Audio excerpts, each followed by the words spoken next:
Sarap pong namnamin yung awit natin yun tungkol sa salita ng Panginoon. At sana ito maging request natin sa buong taong ito na magsalita ang Diyos sa atin sa magitan ng kanyang salita. Buksan natin ang ating mga Bible sa Matthew chapter 4, verse 1 to 4, na ito rin ang ating paksa ay tungkol sa salita ng Panginoon. Ano ang pinakamahalaga sa buhay ng tao? Unang-una, mayroon tayong makain sapagkat ang pagkain nagsusustain ng ating physical na pangangatawan. Ngunit pagdating naman sa ating spiritual, pinakamataas, ang food of our souls. Yan po ay ang salita ng Diyos. Ganito po ang sabi, Matthew chapter 4 verse 1 to 4. Pagkatapos nito, si Jesus ay dinala ng Espiritu Santo sa ilang upang tuksuhin ng dyablo. Siya ay 40 araw at 40 gabing nag-ayuno. Pagkatapos ay nagutom siya. Dumating ang manunukso at sinabi sa kanya, kung ikaw ang anak ng Diyos, ipag-utos mo na ang mga batong ito ay maging tinapay. Ngunit siya'y sumagot, nasusulat, hindi sa tinapay lamang mabubuhay ang tao, kundi sa bawat salitang lumalabas sa bibig ng Diyos. Pinamagatan ko itong salita ng Diyos, higit sa lahat ng bagay. Manalangin tayo. Opo, Ama, magsalita po kayo ngayon sa aming pong pakikinig ng inyong salitang ipangangaral. Nawa, baunin namin ang mga salita mo sa aming buhay mula ngayon hanggang sa katapusan ng taong ito at sa darating pa. Pagpalain po ninyo ang aming pong pag-aaral at dalangin namin ng banal na Espiritu na siya magbigay sa amin ng liwanag ng kaunawaan upang mailapat namin ng mga salita ninyo sa aming pong buhay. Itong aming dalangin sa pangalan ng Panginoon Hesus. Amen. Wala nang pinakamataas na kailangan ng tao sa buhay ay ang pagkain. Now dito po makikita natin kung gaano kahalaga ang salita ng Panginoon na siyang pagkain ng ating kaluluwa. Nang sabi po sa verse 1, kung ating pong tatalakayin ang context o ang background nito, ang sabi rito, pagkatapos nito. Yung pong salitang pagkatapos nito, ito po'y tumutukoy sa Matthew chapter 3 verse 17, na kung saan diniklara ng Ama si Jesus pagkatapos bautismuhan na siya ang pinakamamahal na anak ng Diyos.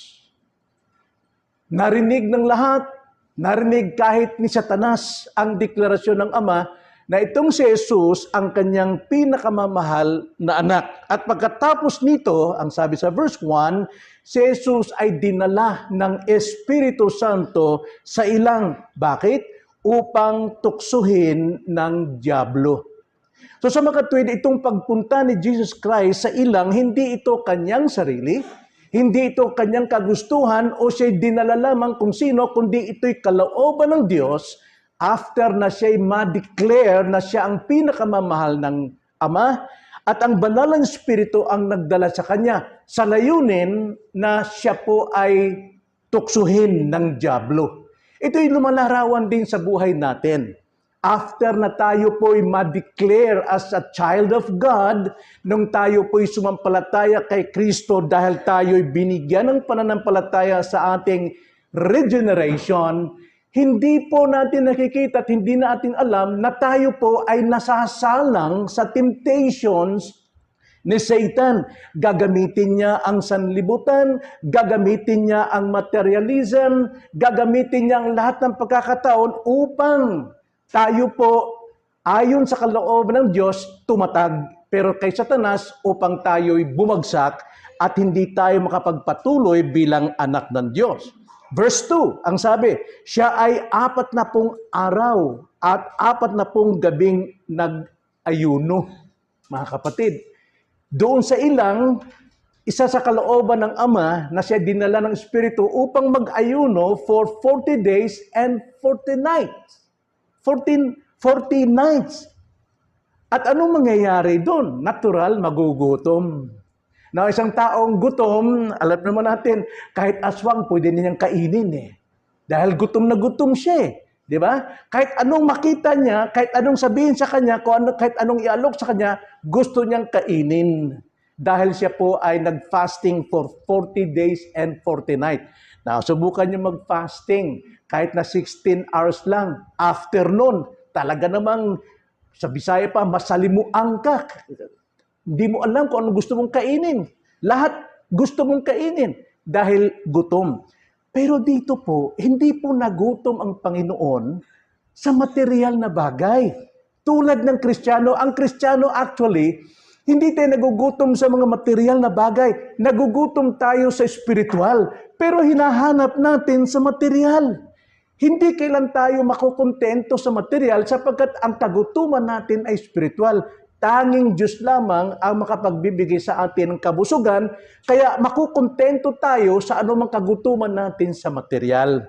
If we are contented with the spiritual, alam nyo, kontento rin tayo sa lahat ng bagay.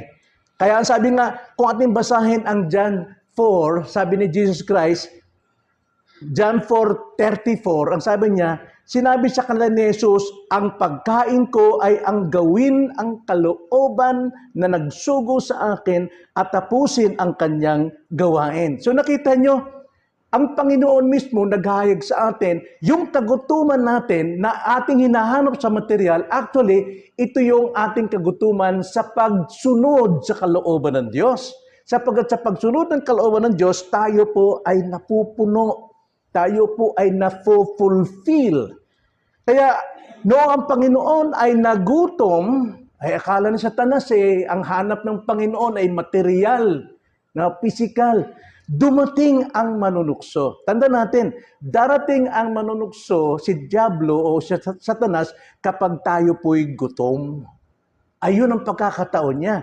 Kasi para bang sinasabi niya na nasa under survival ang taong ito, kailangan niyang kumain. Kahit anong isubo ko sa kanya, tatanggapin niya. Yan po ang sabi, dumating ang manunukso at sinabi sa kanya, kung ikaw, unang-unang paraan ng Diablo sa ating kagutuman, tayo'y pinapakain ng pag-aalinlangan. Ang sabi, kung ikaw ang anak ng Diyos. Parang sinasabi, kung talagang Kristiyano ka, may kapangyarihan ka na. Magagawa mo ng gusto mo. Yun ang ginawa niya sa ating Panginoon at ganon din ginagawa sa atin ng Diablo. Hindi nagbabago ang kanyang taktika. Pero ang sabi ng Panginoon, ang sabi ng Diablo, ipag-utos mo na ang mga batong ito ay maging tinapay. Ano po ibig sabihin mga batong ito ay maging tinapay? Nais ni Satanas na lahat po ng mga bato sa pakiwari ng Diyos, lahat po ay mga bagay na material na ginagawang tinapay na siya makakapagkontento sa atin.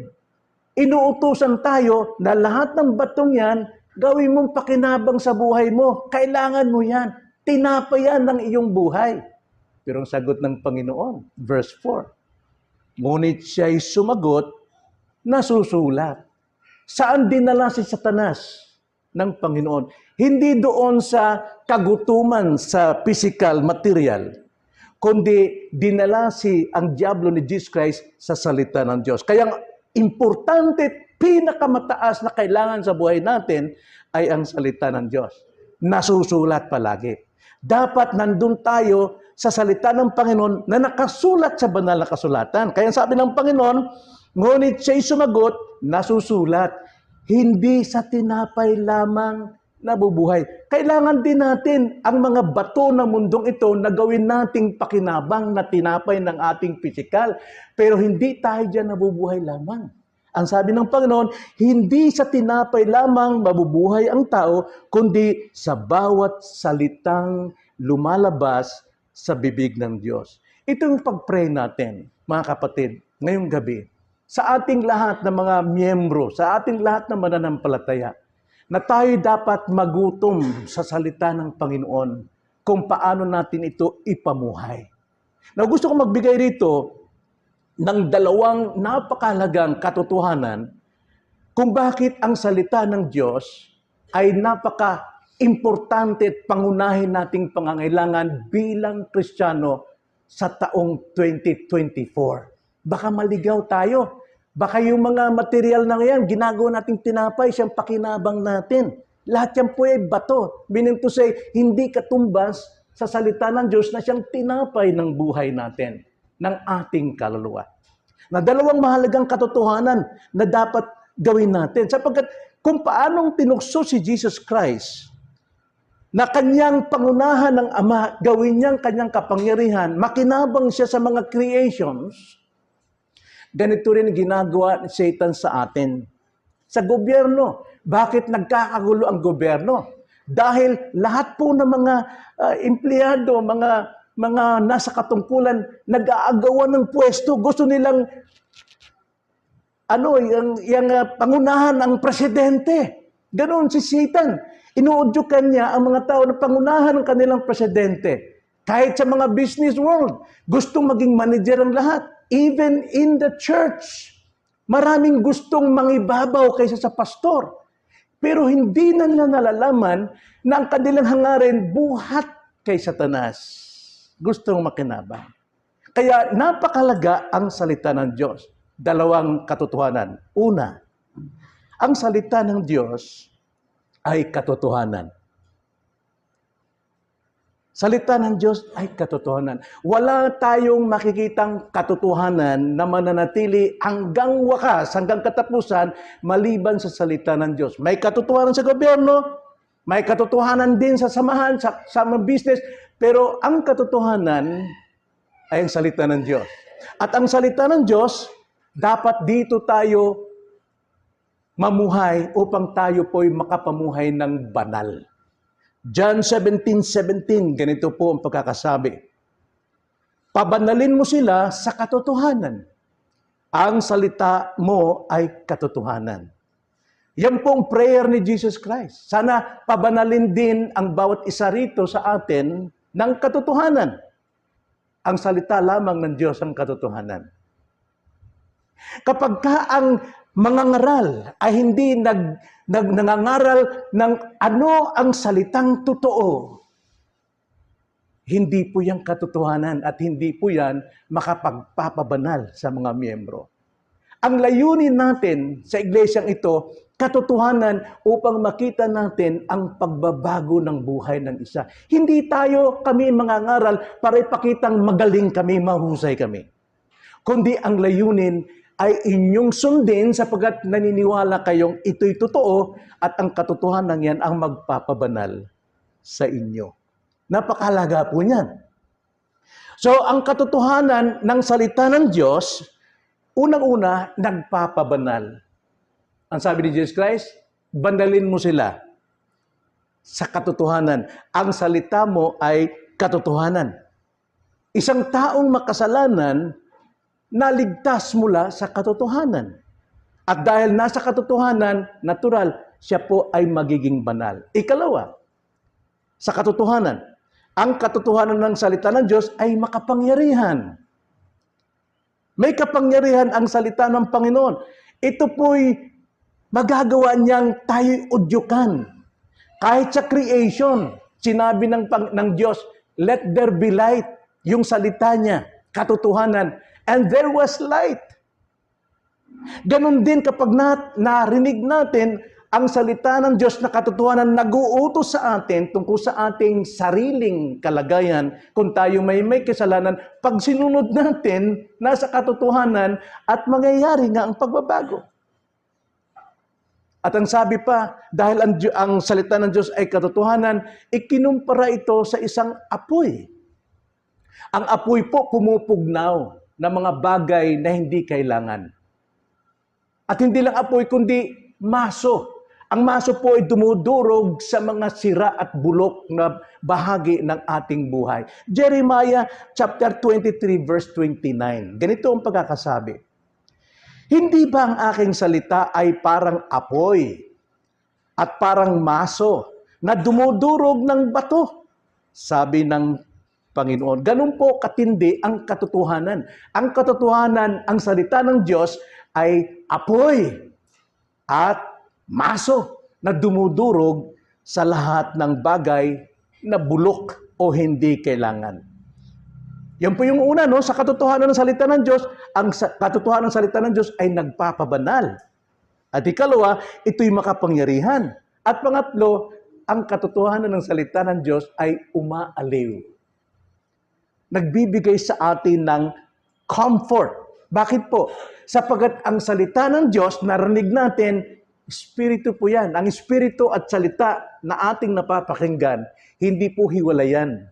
John 6:63, ang sabi ni Jesus Christ, ang salitang sinabi ko sa inyo ay Espiritu. At ang Espiritong yan ang siya nagbibigay ng buhay. Kaya napakahalaga pong pakinggan natin ang salita sapagkat doon po kumikilos ang banal na Espiritu.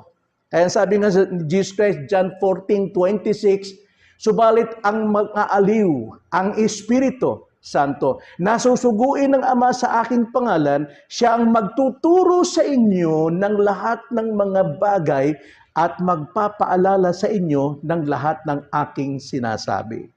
Kapag ka ang salita ng Diyos ay tuwirang naituturo na walang anumang halo, makakapatid, na layunin ng tao, ang salitang ito na napapakinggan natin, siya yung pumapasok sa ating tengat, pumapasok sa ating puso upang baguhin tayo. Bakit po? Sapagkat ito'y Espiritu. Nakapagbabago yan sa ating pong buhay. Kaya nga, napakalaga po ang salita ng Diyos sa buhay natin sapagkat ito ay katotohanan. Walang ibang katotohanan maliban ang salita ng Diyos. Ikalawa, na dalawang katotohanan dapat nating malaman. Ikalawa, ang salita ng Diyos ay katotohanan, nagpapalaya sa atin. Ito'y nagpapalaya sa atin. Na ang sabi po ni Jesus Christ sa John 8:32, ganito ang sabi, at inyong malalaman ang katotohanan at ang katotohanan ang magpapalaya sa inyo. Kaya po, yung pong sagot ni Jesus Christ kay Satan doon sa chapter 4 ng Matthew, verse 4, ipinapakita rito kung gaano po makapangyarihan ang katotohanan. Nasusulat ang sabi ni Jesus Christ. Satan, nasusulat. It has been written. Man shall not live by bread alone, by material alone. Kaya wag mo kaming turuan na dito kami mamuhay sa bato na gawin naming tinapay, kundi kami mamuhay sa bawat salitang lumalabas sa bibig ng ng Diyos. Kaya ang sabi ni Jesus Christ kay Satan, Satan, wala kang ibang sasambahin, kundi ang Diyos lamang. So, ito pong salita ng katotohanan, number one, nagpapalaya sa atin dahil ito'y nagdadala ng kaligtasan. Now, kung ating titignan ang Titus chapter 2, verse 11 to 12, tignan nyo kung paano pong ginamit yung kaligtasan. Dito, marami pong nagkakamali dito kasi. Verse 11, sapagkat nagpakita ang biyaya ng Diyos na nagdadala ng kaligtasan sa lahat ng tao. Lahat ng tao. Na nagtuturo sa atin matapos itakwil ang kasamaan at mga makamundong pagnanasa ay dapat tayong mamuhay ng may katinuan, matuwid at banal sa kasalukuyang panahon. Ang tanong natin, ano bang kaligtasan tinutukoy dito? Kaligtasan ba ng kaluluwa mula sa kasalanan? Hindi po, ayon sa konteksto. Ang kausap dito ni Paul ay mga Kristiyano na hindi pa inatituwid sa kanilang buhay at namuhay pa sila sa kasalanan as if alipin pa sila ng kasalanan. Kanya nga, ang sabi ni Pablo sa verse 11, nagpakita ang biyaya ng Diyos. Ano yung biyaya ng Diyos? Ito na, salita niya, na nagdala ng kaligtasan sa lahat ng tao. Kaligtasan mula sa ating pagkaalipin ng kasalanan. Lahat ng tao, sino tinutukoy dito? Lahat po ng Kristiyano. Sapagkat hindi ito tumutukoy sa kaligtasan ng kaluluwa mula sa kasalanan, kundi kaligtasan ito ng mga taong naaalipin pa ng kasalanan. Mayroon pang remaining sin. Kaya nga ang sabi sa verse 12 na nagtuturo sa atin.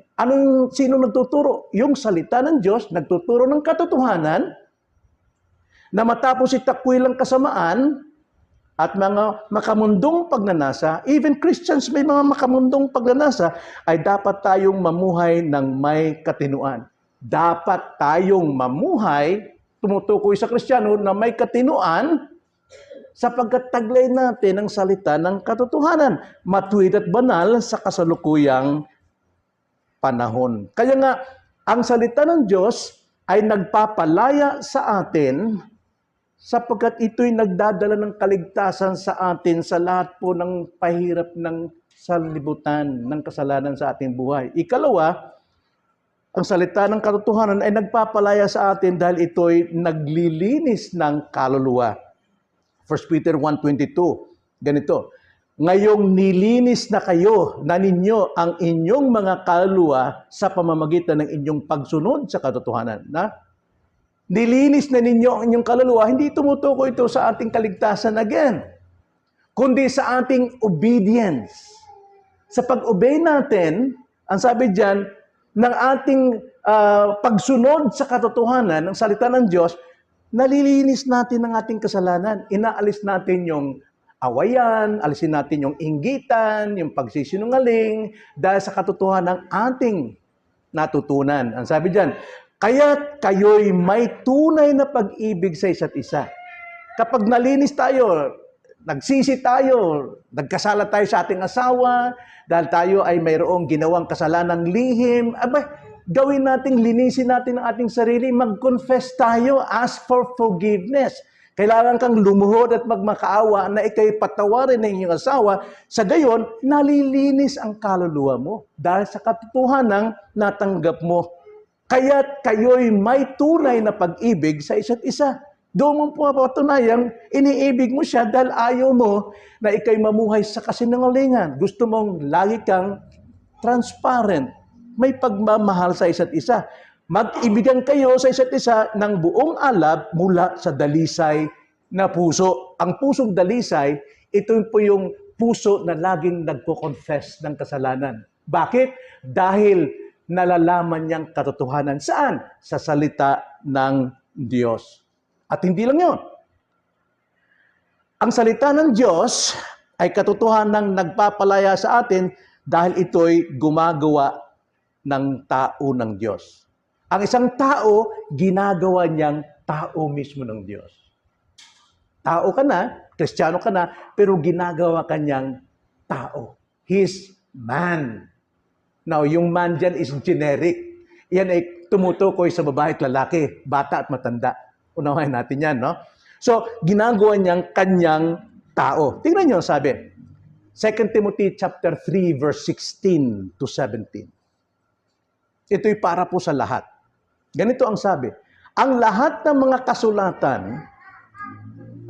lahat, katotohanan nito, ay kinasihan ng Diyos at mapapakinabangan sa pagtuturo, sa pagsaway, sa pagtuwid, at sa pagsasanay sa katwiran upang yung tao ng Diyos, yung kanyang niligtas, upang siya'y gagawin niyang kanyang tao. 17, upang ang tao ng Diyos ay magiging ganap, nasasangkapang lubos sa lahat ng mga gawang mabuti. So nakita natin, we as a man of God, generic, will make us His man. Dahil tayo natuturuan ng katotohanan. So ipanalangin natin, mga kapatid, ngayong gabi. Panalangin natin. Sa mga kapatid natin sa iglesia, ang kalagahan po ng pakikinig at pagtupad ng salita ng Diyos. Sana hanggat maaari, Lord willing, and by God's providence, walang magkasakit sa atin o walang madisgrasya every Lord's Day and prayer meeting upang tayo po'y makapakinig ng salita ng Diyos. Nang sa ganon, sa bawat araw, lumalakad tayo sa katotohanan. Nawa, ipag-pray natin yan personally sa ating Panginoon na wala tayong may escape na mensahe o salita ng katotohanan mula sa Diyos sa taong ito. Amen? Tayo po'y manalangin. Panginoon, salamat po sa inyong mga salita. Tunay na ang salita nyo lamang ang siyang panlaban sa aming kaaway, si Satanas, at pangontra, pagdaig sa lahat ng temptation sa mundong ito. Na tila bang utos ni Satanas, kami po'y magdepende sa bato na siyang maging pagkain namin. Subalit salamat sa salita ng Panginoong Hesus mula sa kanyang bibig, na kanyang ipinahig sa amin ng salitang kailangan namin na namumutawi sa bibig ng Diyos ay mga nakasulat na at kailangan lamang namin itong pakinggan at ipamuhay. Maraming salamat po, O Diyos, palakasin niyo kami sa pangalan ng Panginoong Hesus. Amen.